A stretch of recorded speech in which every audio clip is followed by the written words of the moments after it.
হারিয়ে যেতে চলেছি। প্রথমেই আমরা আমাদের আজকের কৃষ্ণ নাম জপ করে নেব।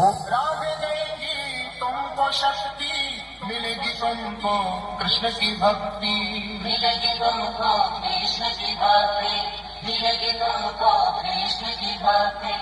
राधे देगी तुमको शक्ति, मिलेगी तुमको कृष्ण की भक्ति, मिलेगी तुमको कृष्ण की भक्ति, मिलेगी तुमको कृष्ण की भक्ति। আমাদের কৃষ্ণ নাম খুব সুন্দরভাবে জপ করা হয়েছে। এরপরে আমরা কৃষ্ণ নামের সঙ্গে আমাদের মধুর সুরধ্বনি শুনে নেব। আমাদের সমস্ত নাম জপ করা হয়ে গেছে। এবারে যেহেতু আমরা মেদিনীপুরের ছেলে, তাহলে আমরা মেদিনীপুরের স্টাইলে আজকের গানটা শুরু করে নেব। তো চলুন দুহাত তুলে বলি, রাধা রানী কি যায়, বৃন্দাবন ধাম কি যায়। তাহলে শুরু করছি সেই আজকের ধামাকাদার মেদিনীপুরের sound check. Club new red rose present Radhe Radhe जपा करो, ফুলি প্রেমিক মান্দার কাছে আসে।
মান্দার গাছে আসে। Club new red rose present Amtalia বাখার বাড়ি সে।